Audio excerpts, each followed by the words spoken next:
things to you that have never been done before. We the people tell the government what to do. It doesn't tell us. We the people are the driver.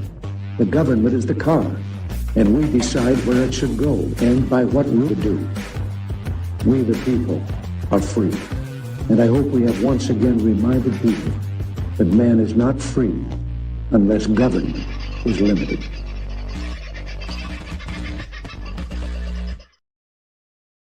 Well, g'day, folks. How are you? I hope you're doing all right for your Wednesday and life isn't treating you too poorly. I beg your pardon for last night. I had a few things that called me away and I couldn't get back in time for a show last night, which is tad unfortunate.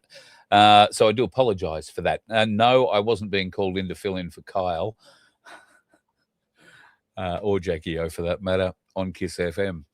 Well, what an interesting time this has been if you're a radio person. And if you're a person who's taken any interest at all in the Kyle and Jackie O saga over the last God knows how long, they certainly have shown themselves to have a love-hate relationship with their audience. Their audience loves them.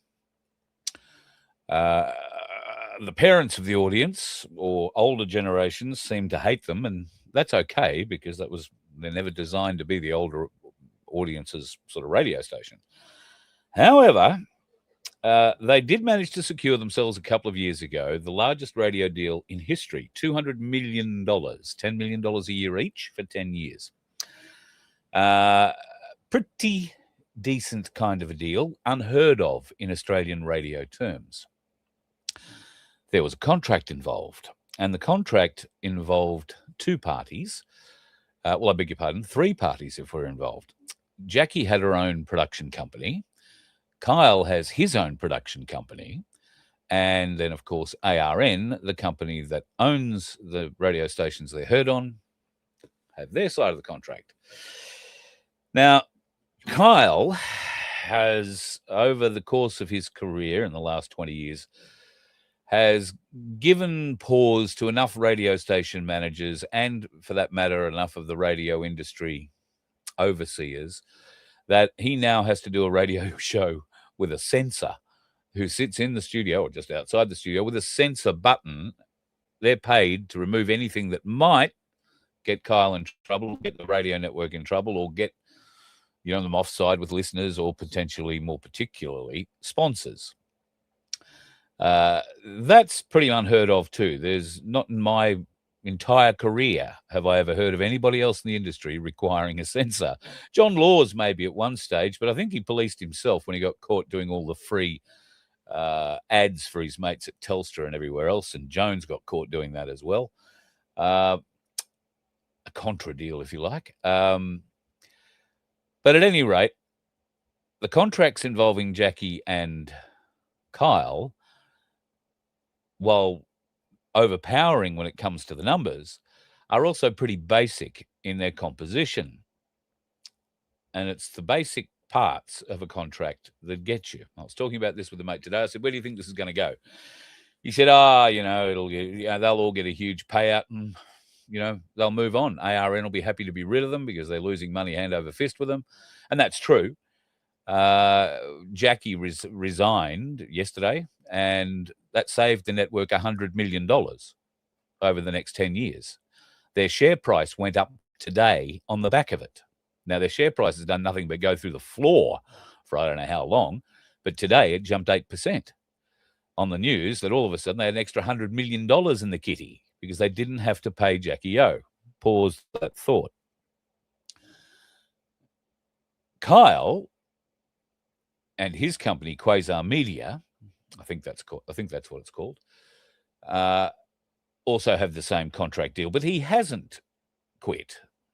Instead, what they've done at ARN is they've given him a very formal legal notice that he has breached his agreement with them, the contract with them, and he's breached it on the bounds that he has, overstepped. He's not quite brought them into disrepute, and I should have written it down, and I haven't got it here in front of me. But the legal terminology that they've used is quite significant. He now has 14 days to remedy the situation, or they will tear up his contract as well, and he will get nothing. He will get paid up until last Tuesday. because he wasn't on air today, so he get paid up till yesterday, which isn't bad at $43,000 a day. That's what his shift is worth to him, $43,000 a day. So he'll pick up Monday and Tuesday's wage, if you like, and won't get any more.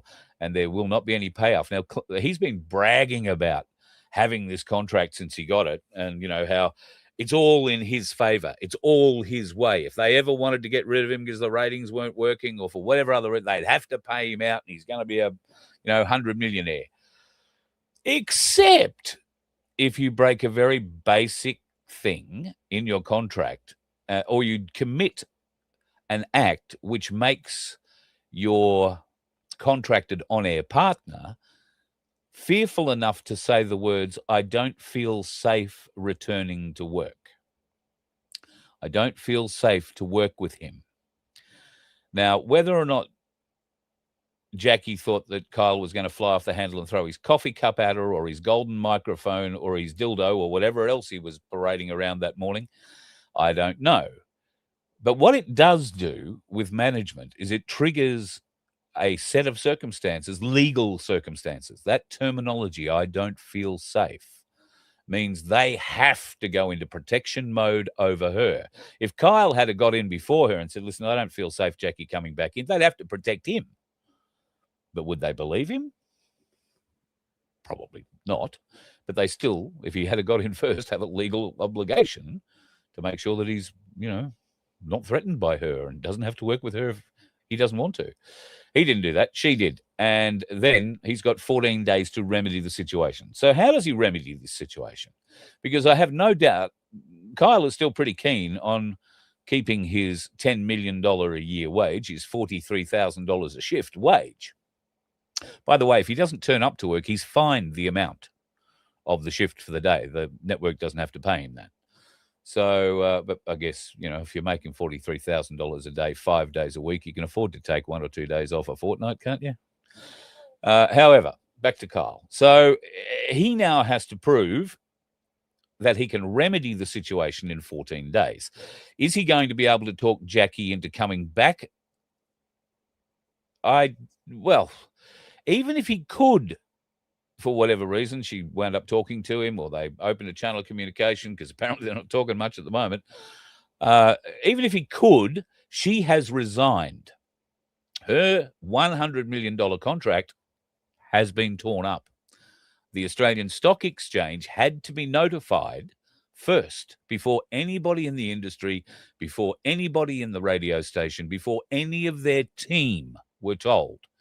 The Australian Stock Exchange were notified first. That's how big a deal it is, because it makes a huge impact on the ARN stock, and a huge positive one, which I think was a bit of a surprise for all concerned. Can he make that happen? No, I don't think he can remedy the situation. So what can he do to remedy the situation? Well, he could offer to pay whatever the price is to Jackie.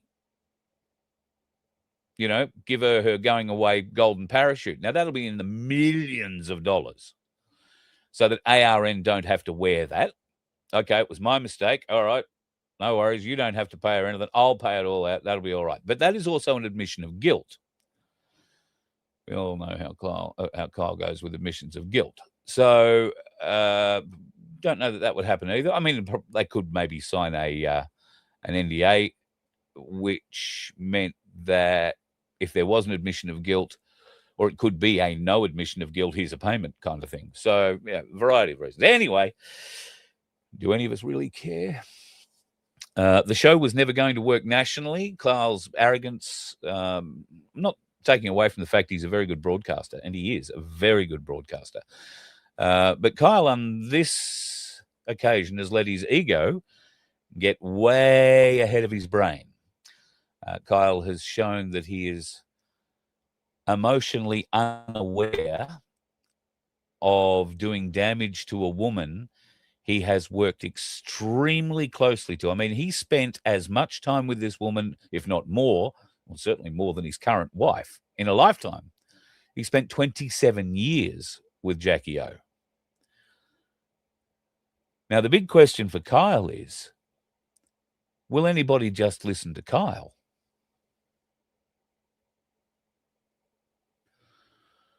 You could argue Howard Stern gets an audience, or used to, in America, and Kyle idolizes Howard Stern. In fact, their program is based a lot on what Howard Stern did in the past and does today on the Sirius satellite network.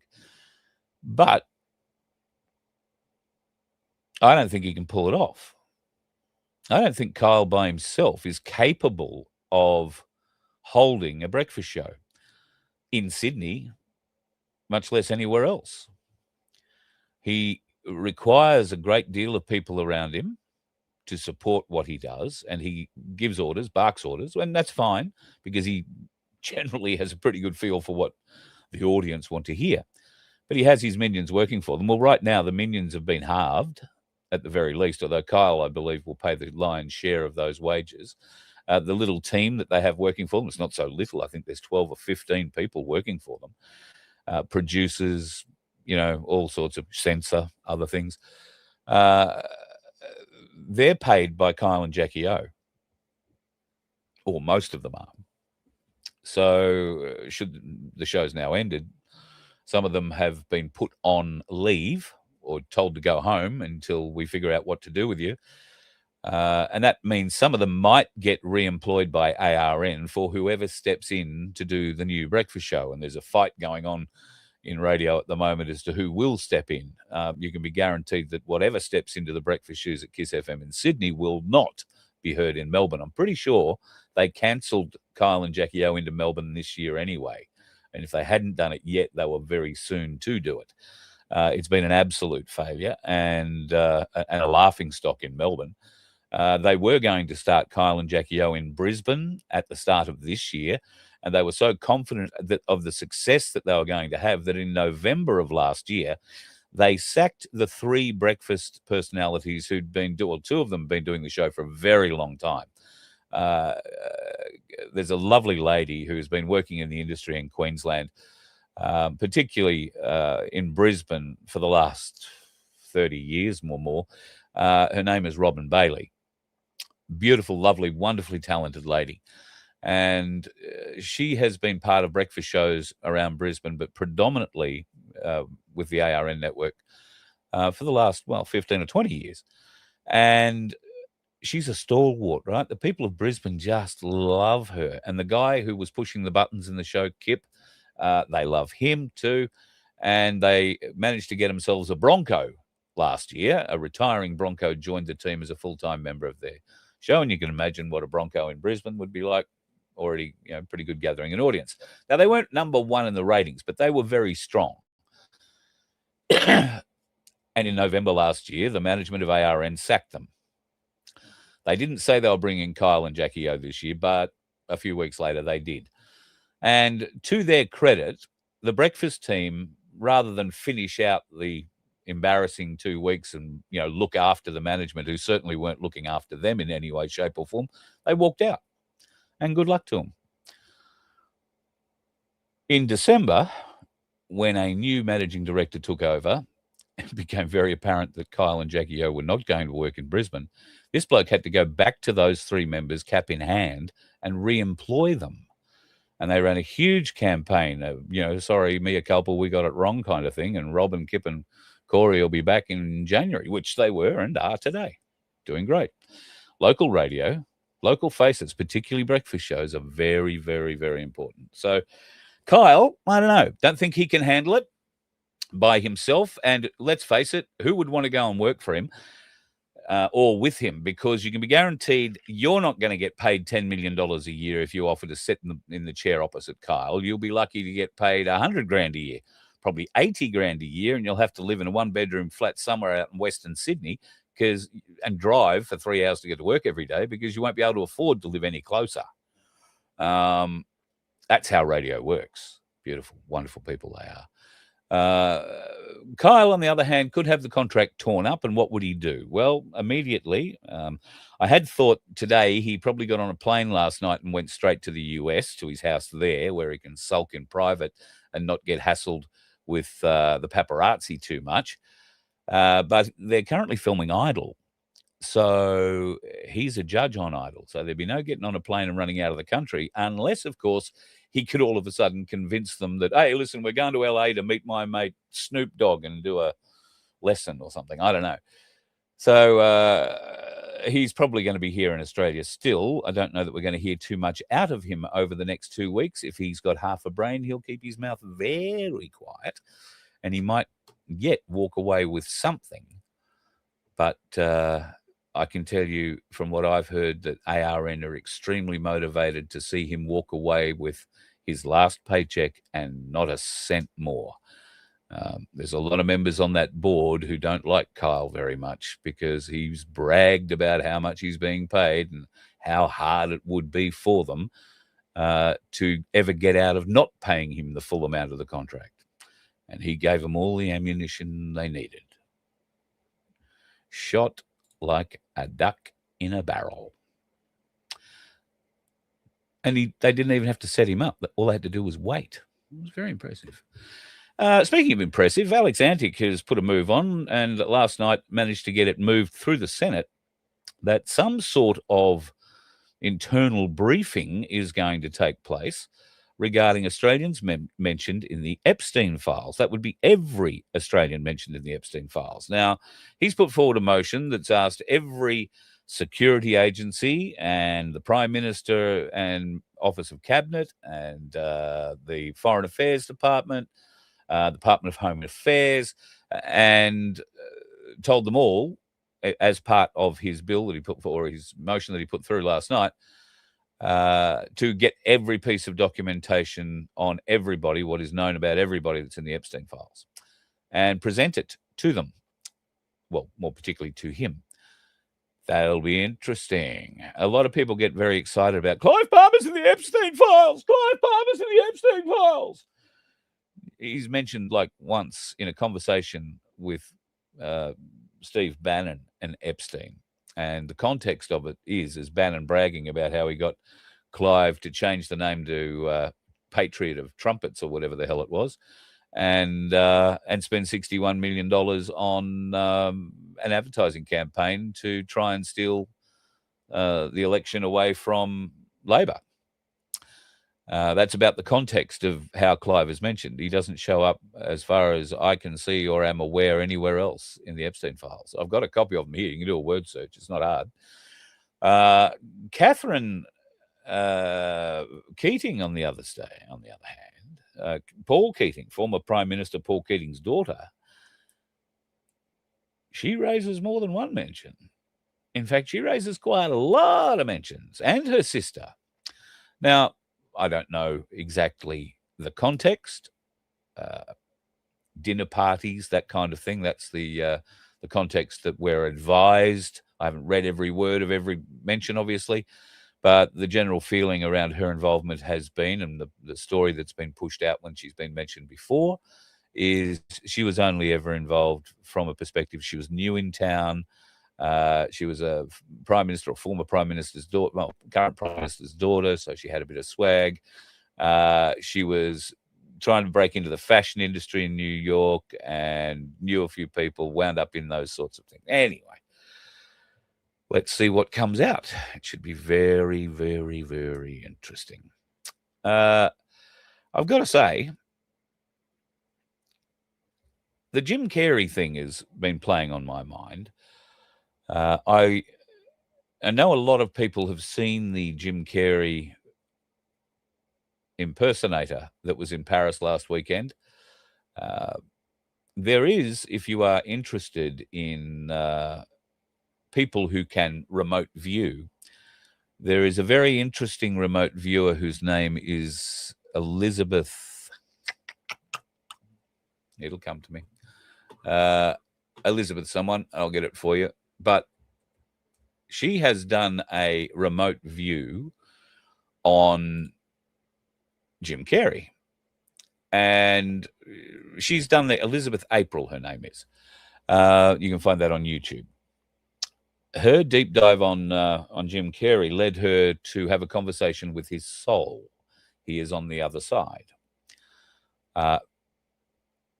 Very interesting conversation. Very interesting conversation where he she asks questions. He elaborates on his involvement about how he signed a contract many, many, many years ago without really understanding what it really meant. And when he did discover what it meant after being called into these rituals and other sorts of things that they get into, he started pushing back, and he didn't want to be involved, didn't want to be involved. He did some years ago, and I remember this. I remember him in an interview. He said, "This will be my last interview. I'm retiring. I'm going to become a hermit, and if you ever see me again, it won't be me." That's all he said. Disappeared. But we did see him again from time to time doing things, and was it really him? Apparently, what we saw in Paris was one of his 3 clones. The other 2 haven't actually been switched on yet, or however that works, but that was one of his 3 clones. They never wanted him to be cloned, or to have to use a clone, or to put people in masks and have them pretend to be Jim Carrey. Jim Carrey presented them a very unique problem with that, in that while even if they cloned him, they could get a lot of him right. If that was his clone, they screwed up the eye color somehow horrendously. But that with the cloning side of things, if they had of been able to, they would have replaced him 10 or more years ago. Instead, they knew that the clone or anybody in a mask could not replicate his creativity. They could not replicate his comic genius. They could not replicate his timing or his innate abilities. And therefore, it was easier to shove him out, let him live, as he said, in Hawaii, under an assumed name for the last 10 years. And they came and got rid of him at whatever point. And they've rolled out this, whatever that was, in Paris last weekend. So I'm wondering whether or not they didn't do the same thing with Kelly Osbourne. I mean, I remember that kid from the Osbournes TV show back in the day. And I mean, Ozzy Osbourne, okay, Ozzy'd led a pretty rough life. There is absolutely no doubt which side of Jesus's fence he was on. And you've got to say that the family, Sharon, has certainly exhibited similar traits. And now people are starting to get worried about Kelly. I have no idea why. Would you? Ridiculous. People are worrying about Donald Trump. He's got a nasty rash. I don't know that that's a rash. Shall we have a closer look? Let's have a look. This, well, it certainly does look uncomfortable. It actually looks a bit painful. And it doesn't look like it was created by his shirt collar. Some years ago, right here on the tip of my nose, I had a skin cancer that wasn't anything dangerous. It was just a lot of dry skin, and it would always stay dry, or it would then flake off and it'd blister or it'd get sore. It was just a pain in the ass. It never looked very good. So I went to a doctor and I said, without cutting my nose off, how can we fix that? And he said, oh, well, we stick this, a dab of this stuff on your nose once every 3 days. And I said, oh, yeah, what'll it do? And he said, it'll burn it all out. Effudex, I think it was called. And I remember putting that stuff on my nose once every 3 days for about a month. And I honestly, there were times I wanted to cut my nose off. It hurt so bad. However, that looks more like a treatment for a skin cancer than some alien breaking out of him, I'm guessing. Don't you think? I'm guessing. All right. Moving on. There's been some pretty frightening things coming out of this new war. Are we even allowed to call it a war? Apparently only Congress can declare war.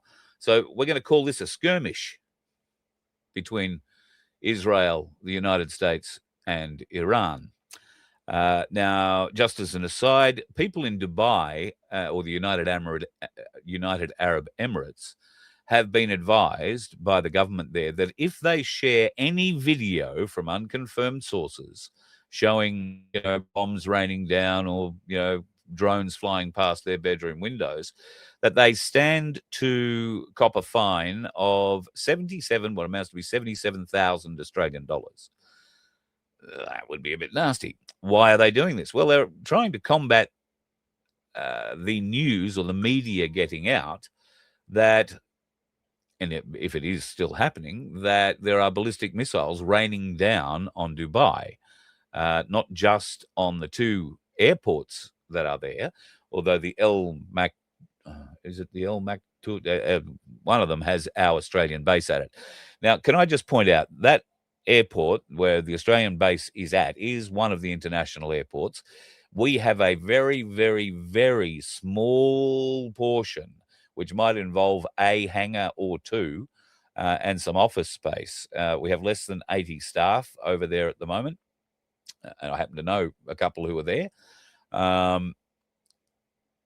The airports haven't been cratered. There is no damage there. They have hit a couple of American sections of the base because the airport houses not just Australia. It has some American assets there as well, some British assets there as well, and probably some other allied assets. Like I say, it's a desert. They can build the runways and the aprons as big as they like, and they do. So great that no Australians have been hurt, injured, or involved at this stage in any way. No Australian assets have been employed in this war so far, and I think Britain is the same. Interesting that Keir Starmer and Albo Sleazy seem to be speaking from the same thing at the moment. So let's just have a little bit of a look at the area, what we're sort of talking about here. So Iran is being bombed, and you can clearly see where Iran is. If you're not quite sure where Israel is, let's blow it up a bit. Israel's down there, all right? Blow it back out again. So Iran, way over there on the right, Israel over there on the left. In between them, Jordan, Syria, and Iraq. Now, no problems throwing missiles, bombs, and all that sort of stuff over those areas. They've been very happily doing that at each other for the last 5 days, let's call it. However, today, out of Israel came a little more interesting news. And this came from a senior government official who's been there forever. Now, before I show you what he had to say, I want to show you another map. Now, this is a map of Israel. And there is a little place there called Tel Megiddo. We'll go in again. This is a much older map of the same area. How do I know it's older? It's because they're calling it Galilee and Samaria rather than Israel. And in there is, in red, you'll see a little place called Megiddo, better known this day as Armageddon. Now, Black Sheep and I must be on a bit of a parallel here because I was doing some research into this afternoon, and Black Sheep texts me with a picture of Armageddon. So unfortunately, I'd already pulled a few of my own, so I won't bother showing you his. But this is Armageddon. It is a mound in the north of Israel. And as you can see, it's quite a sizable mound. It's not really a hill, it's just a mound. So to get a mound generally means you've got to bury some shit and have more shit on top of it, and eventually stuff grows over it, turns into a mound. And this is a very interesting excavation site or archaeological site, because in the last however many years they've been digging in the mound at Armageddon, they have been discovering many civilizations built one on top of the other. So as they get deeper and deeper into the layers of the mound, they're finding civilizations dating back to 7000 BC. And amongst other interesting little facts, they're pulling out all sorts of artifacts which have piqued the interest, shall we say, of certain American secretaries of state a few years ago. These would be in line with the Gilgamesh missions that were sent out by Hillary Clinton. So a little bit about why so many battles happened at Armageddon, because it was also a battle site, and may be a reason why it was chosen as the place where whoever won the latest battle set up and protected access to a valley that is right beside it there. Now, they've been fighting in that valley since Pharaoh's time, since 1500 BC. In fact, a couple of pharaohs had fought through there over the years, but it wasn't really until a battle that caught my interest and made me start thinking a little deeper about the whole Armageddon thing. That battle happened in 1918. It was between the British General Army, headed by a guy named Allenby, and they defeated the Ottoman Empire.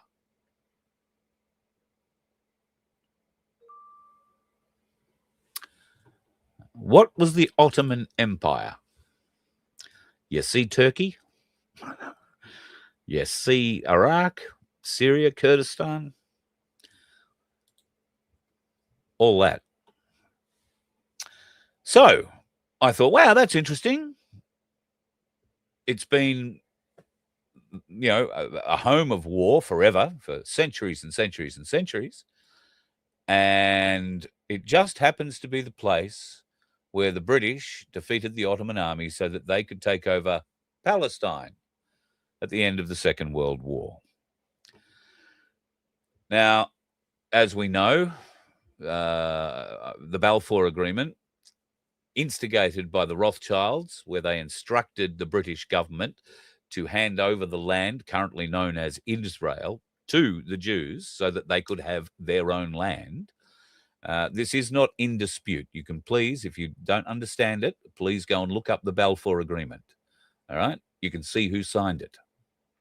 And if you can't read the first name, you will be able to read Rothschild at the bottom. Have absolutely no doubt.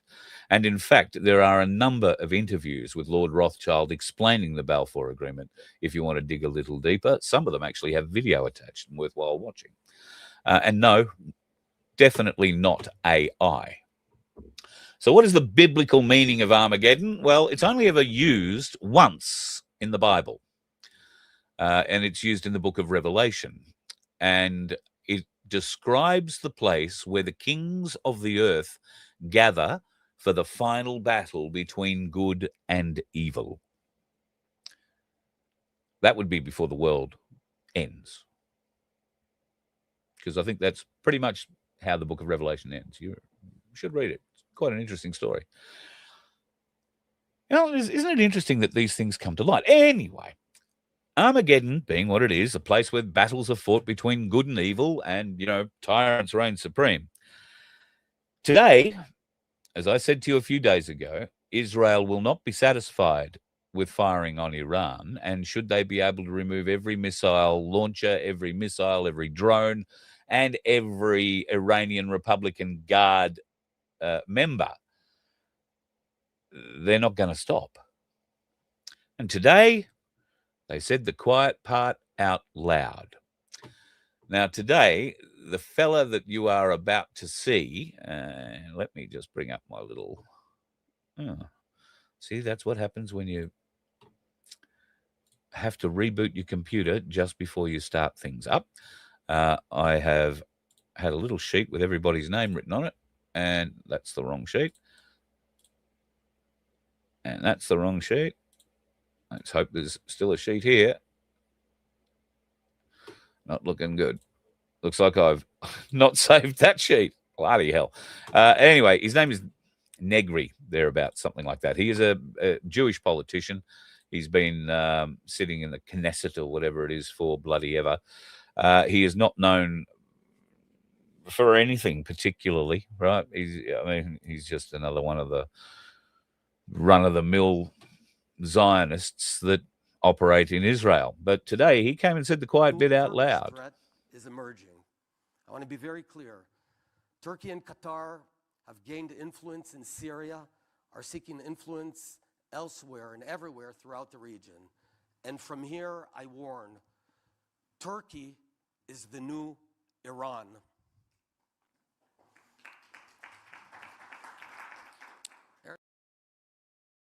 How's that for a spattering of applause? Turkey is the new Iran. Now, they haven't managed yet to kill everything in Iran. I'm not sure that they've stopped the drones flying. I'm not sure that they've stopped the ballistic missiles, which have been hammering cities all around the Middle East, cities that thought they were untouchable should Iran get carried away.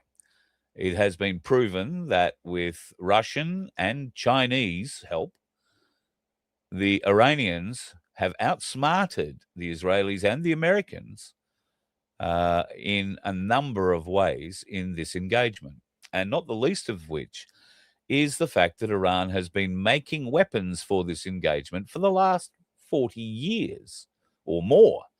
They have been stockpiling those weapons in tunnels, which we are not sure the American bunker busters carried by the B-2 bombers the night before last actually hit or came close. And we're pretty confident that if they did hit those tunnels, they only had 4 bombs. We're pretty confident that Iran has those missiles, those drones, those launchers stored in multiple places in very deep tunnels, which are going to require a bit more than 4 30,000-pound bunker buster bombs. The B-2, obviously the stealth B-2, the thing that looks like a dart, it didn't land anywhere in the area of regard. In fact, they left America. They flew, did their mission, and a couple of them wound up landing in the UK, I'm led to believe. There is 2 more that wound up back in the States, apparently. But why split them up? Don't know. The B-1 Bones were in the next night, and they apparently, which are pretty stealthy, pretty quick, able to carry a lot of munitions on a rotating launcher that come. Anyway, they're a beautiful aircraft. Old, but very, very, very worthy. And apparently they've cleaned up every radar site in Iran. Americans are now claiming total air superiority. And if they are claiming total air superiority, I am wondering why Dubai, Bahrain, Doha aren't opening their airports. If those ballistic missiles being launched out of Iran can no longer be launched, if those drones can no longer take off and have no command and control structure left to guide them, which I seriously doubt, because that command and control structure is being put forward by other nations. It's just going to keep going. But now Israel have decided Turkey is the next great threat. And why is that? Erdogan is sophisticated, dangerous, and he seeks to encircle Israel. We can't close our... Erdogan, that's President Erdogan or whatever, however you say it, from Turkey, is seeking to surround Israel.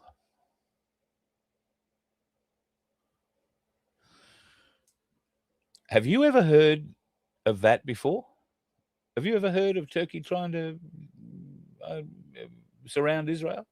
I mean, I know they're not friends, and that's the whole Jewish-Arab kind of thing coming together.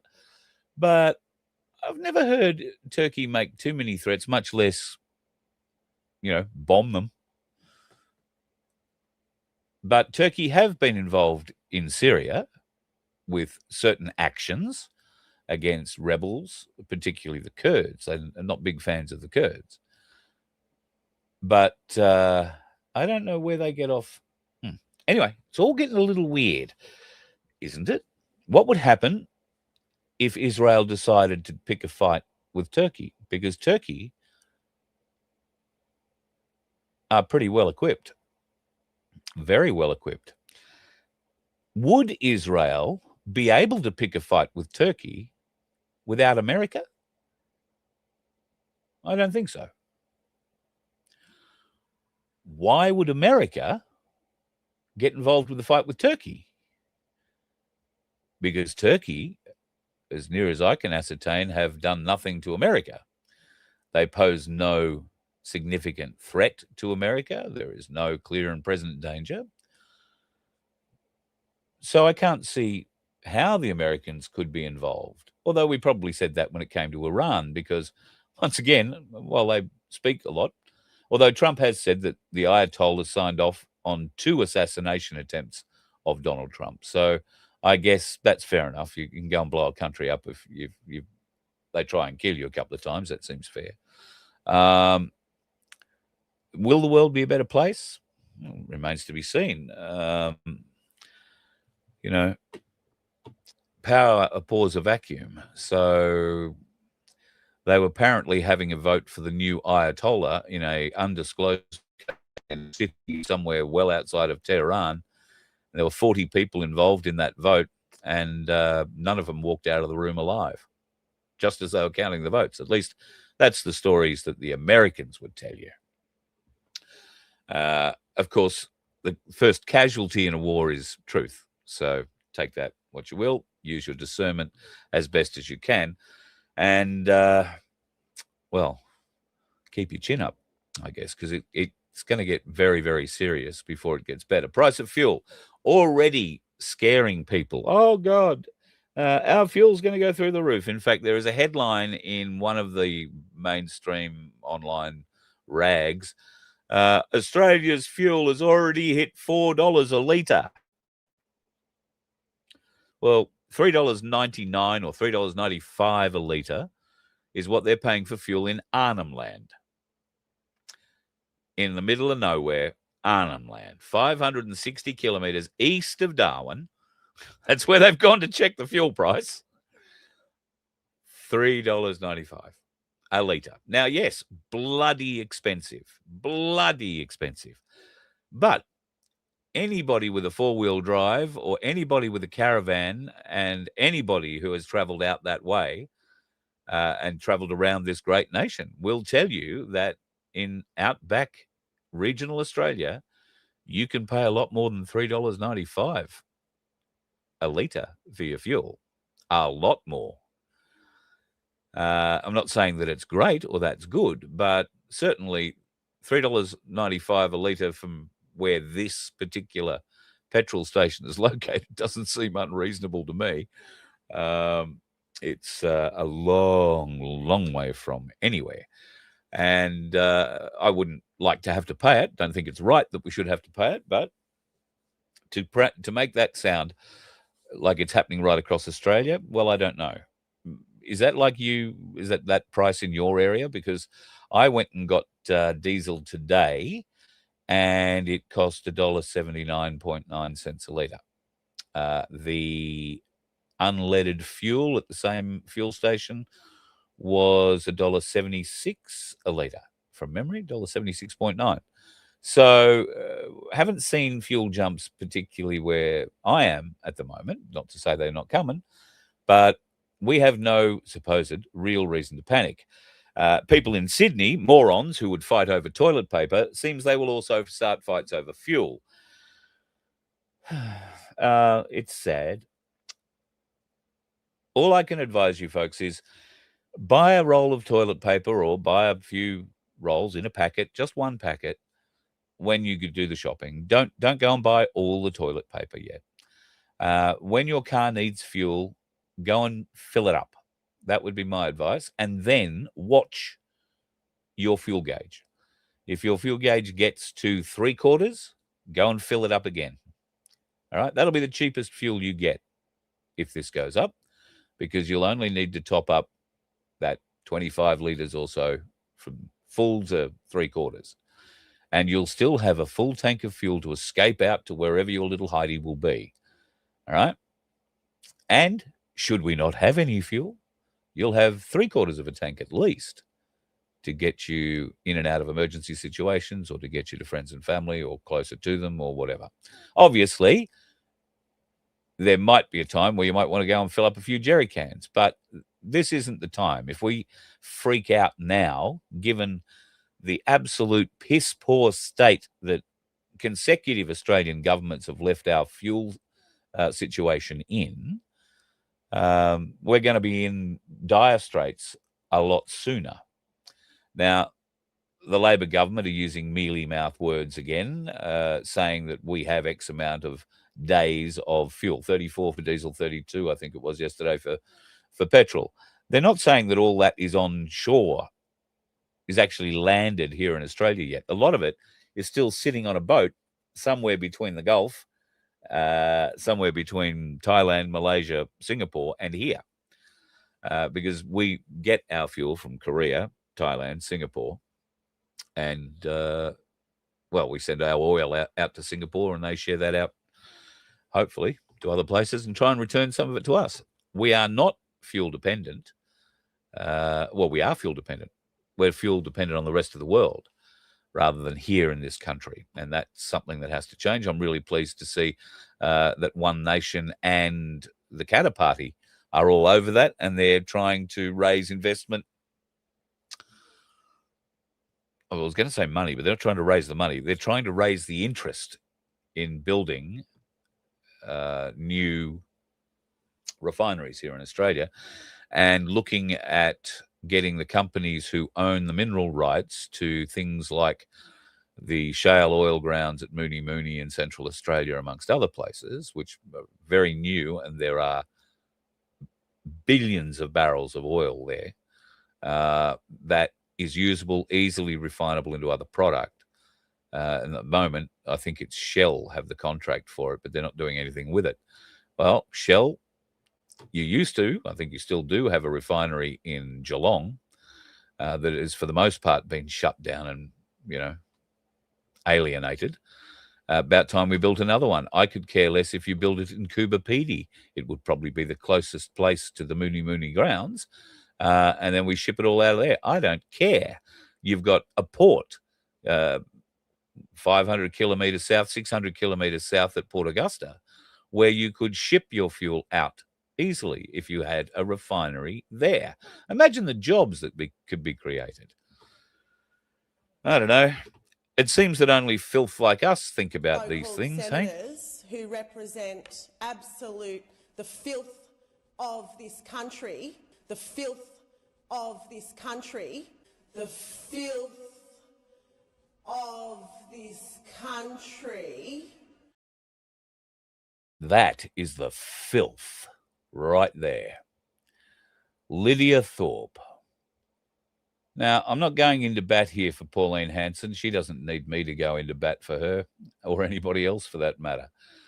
I am totally disgusted that we have individuals in that place who feel that it's okay to get up and call One Nation supporters the filth of this country. This, if you like, is just like Hillary Clinton's bucket of deplorables moment, where Trump only attracts the deplorables in the nation, the deplorable human beings. Now, if Albanese had said this, it would be a huge win. But because this green piece of filth, Lydia Thorpe, who claims some sort of aboriginality and connection to land, seriously has no connection to brain. This speech, but it's very disappointing to see some so-called senators who represent the filth of this country, which is racists out there, that we know contributes to incarceration, contributes to ill health, contributes to so much hurt and division in this country because of the racist words that come out of Pauline Hanson's mouth. Order. Senator Thorpe, with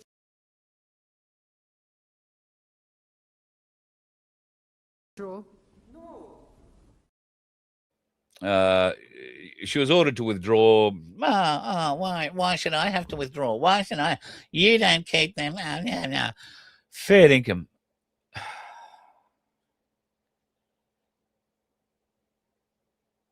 That sort of behaviour from people representing us in the Australian Senate. I am simply disgusted that we have people of that caliber representing us there. And she is whinging because people are supposedly calling her names. I don't know why people would make memes about her like that. It's cruel and unusual punishment, don't you think? But if there was a bitch that day in that place, then I think she pointed herself out to be the dumb bitch in that place. Unfortunately, she will probably get elected again and again because she's sitting with the Greens. And we all know how much intelligence they have. Don't you reckon? Censures. So this leads me to, Pauline Hanson was censured by the Parliament because she had the balls to stand up and speak on our behalf on a range of subjects. The fact that she said things that people in the Senate didn't wish to hear, not because they were racist, not because they were, in any way divisive. It was simply because she wanted the best for the Australian people. Now, the theatre of Parliament was enacted. Penny Wong, looking forward to the day that she has to explain a few things. Penny Wong used the mechanism of Parliament, and the sycophantic weak dicks that follow the Labor Party and follow the directions of the Labor Party all signed onto it. And I include the weak dicks there as the Liberals and Nationals who signed it, because I'm pretty sure there were quite a few of them who did that too. So I asked myself, what the hell does that really mean? So she's been censured again. Well, I went and looked up what being censured actually means. What is the punishment for being censured? She could be thrown out again, but they didn't throw her out. They censured her. So, boo. Apparently, censure is a letter from the President of the Senate that says, a lot of the members here are pretty unhappy about what you said about that in that speech. Consider yourself censured. And they send that to her. I'd probably put that up in a frame and put it up behind my desk in my office if I was Pauline Hanson. Because when you get a censure against you, you've probably hit a nerve, one they desperately don't want us to hear anything about. So they can't argue about it with her in that place. They have to shut her down, as they would shut down Babbitt or anybody else who wanted to stand up and speak actual truth in that place. The day has to come, people, where we need to make those that are representing us in that place accountable. A bit like the public servants. While I was on a kick trying to figure out the punishment for a censure, I decided to ask, what is the punishment for lying in a Senate estimates meeting? And I think it was ChatGPT I was using, tried to tell me that, well, punishment is a strong word. There isn't really a punishment. There's a process. I imagine somebody writes a letter and somebody receives a letter that says, well, we don't think you're being too forthcoming with us. We think you were hiding things or obfuscating. And because the bureaucrats, ladies and gentlemen, and this is the beautifulness of this plan, because the bureaucrats are the ones that actually write the law, right? They're the ones that go away, have done all the learning to put it all into legalese and present it to their minister to say, here's the bill you want to push forward. And inside all of those mechanisms, they have built in their own escape routes. Okay? Now, except in very distinct and very obvious circumstances where a public servant has screwed up, they can pretty much avoid any kind of punishment that you or I would deem a punishment, because the public service looks after them. Now, yes, there is a mechanism to take public servants to court and to jail them if they give the Senate information that is erroneous or wrong, or they tell lies. The question is, and we have caught them lying, we have caught them obfuscating, we have caught them coming completely unprepared to Senate estimates meeting where they take, if there are 9 questions asked, they take 7 of them on notice and argue about the other 2 that you don't need to know about anything to do with those 2 subjects. And then they take the other 7 on notice. Right now, the Albanese government has over 50 reports that were meant to be released within 6 months of being produced.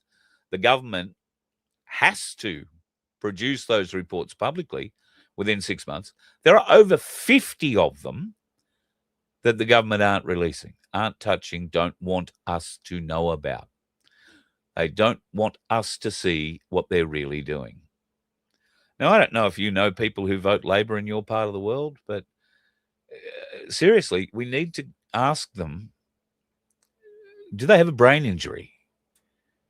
What part of this is okay or this is not okay do they not understand?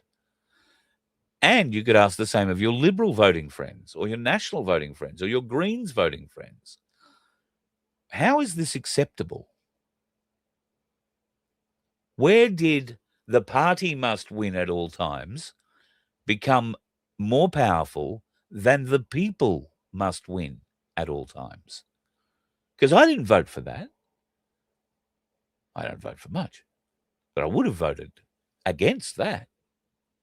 I would have gone and got myself registered and everything to vote against that, as I'm sure many of you would have. Huh? Here's what it is. On a closing note, if you're unsure how Iran is doing so well against all this great technology that America and Israel have, let me tell you, it's all to do with Russia and China, and a bit to do with Ukraine. America has been sending all its older weapons, technologies, and systems to Ukraine to help them defend against the Russian invasion over there. And of course, Joe Biden has been sending as much as he possibly could, money, weapons, all sorts of stuff. And it seemed like a never-ending parade of weapons technologies being taken out of the back door of Americans' armories and put on a plane or put on a boat, and it winds up in Ukraine being fired at the Russians. That's left a huge hole in their stockpiles. You see, they've been supplying Patriot and THAAD missile systems.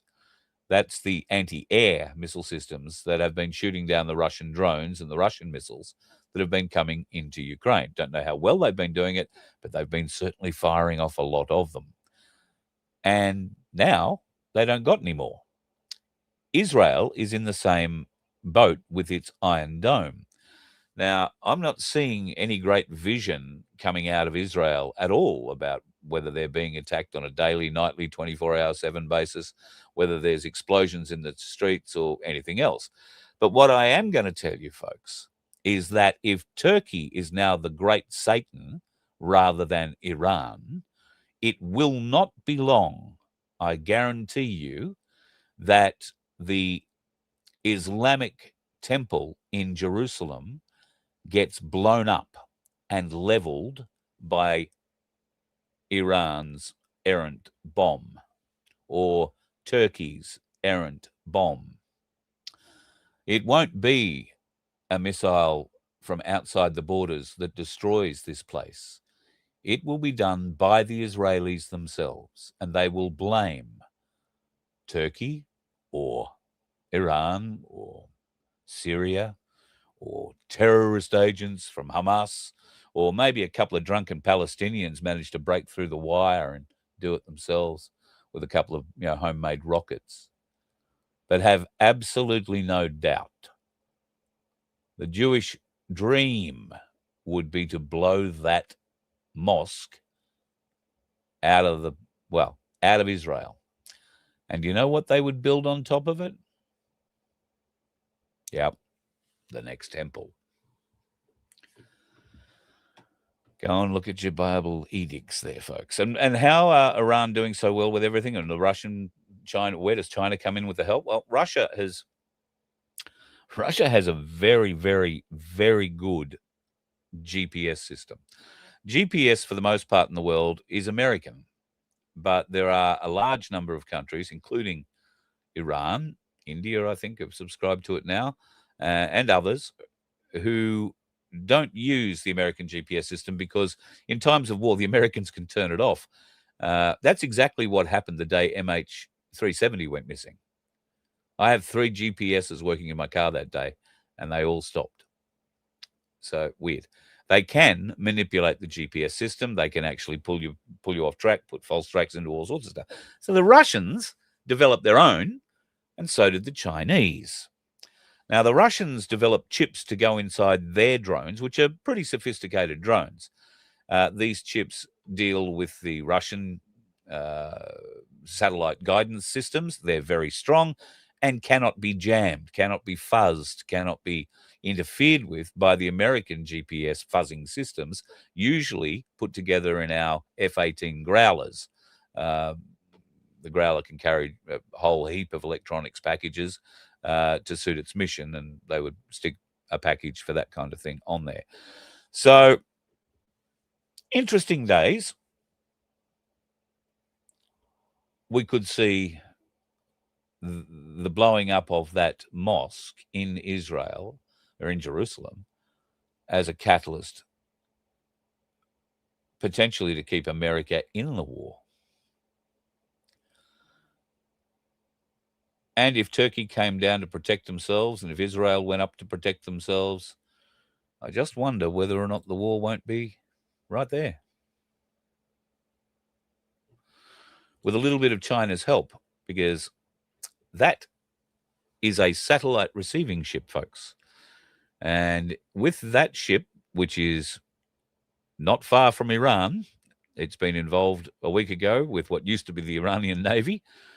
That ship there is receiving and transmitting live satellite data to Tehran, to the Iranian Republican Guard, and allowing tracking details from the Russian and Chinese GPS systems, which have now been re-engineered and placed inside God knows how many thousands of these drones that Iran has been building for years.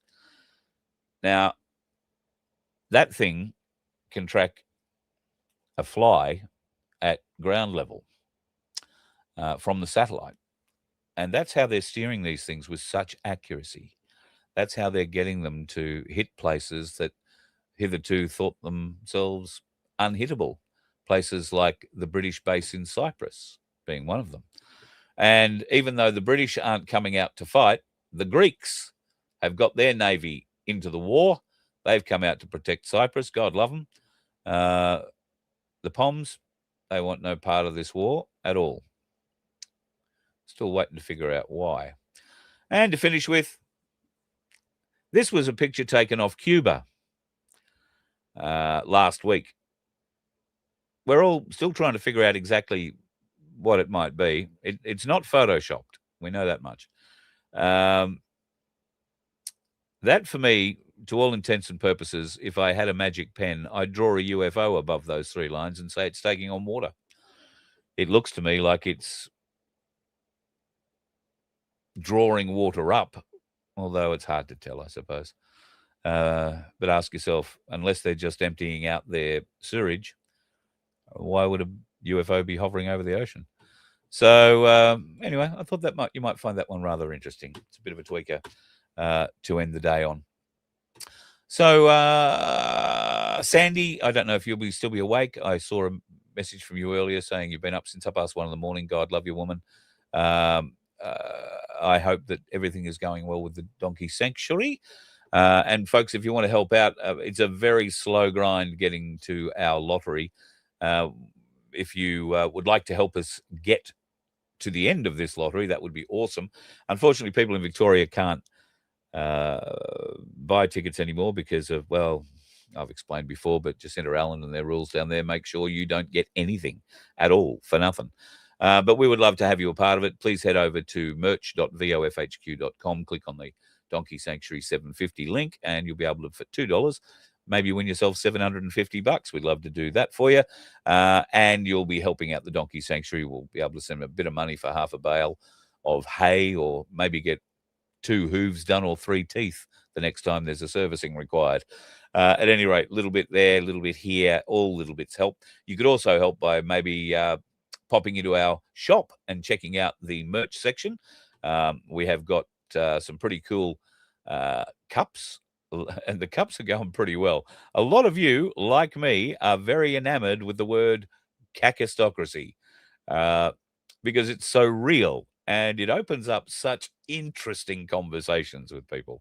So that one and another one is available on cups. I think we've got a shirt or 2 with that on it, and a few other bits and pieces. Vince was going to be doing a little bit of work on some designs. Sunflower, you asked me about V-necks. Yes, we are putting V-necks up, and in fact, there may already be some V-neck T-shirts up. I'm not quite sure. I'll have to go and look and see if Vince has done any for the Voice of Freedom, because, you know, he's looking after himself pretty well. So I'm just going to say I see a lot of FBN stuff, but I don't see too much Voice of Freedom. Having a bit of fun with you. Have yourselves a bloody good night, folks. Be safe on the roads, because those dickheads are out there everywhere. And given what's going on in the world, our petrol prices might go up. That could keep a few of them off the road, but we're going to have to wait for that to happen. So stay safe. Talk to you tomorrow night. You let one ant stand up to us, then they all might stand up. Those puny little ants outnumber us 100 to 1. And if they ever figure that out, there goes our way of life. It's not about food. It's about keeping those ants in line. That's why we're going back. Does anybody else want to stay?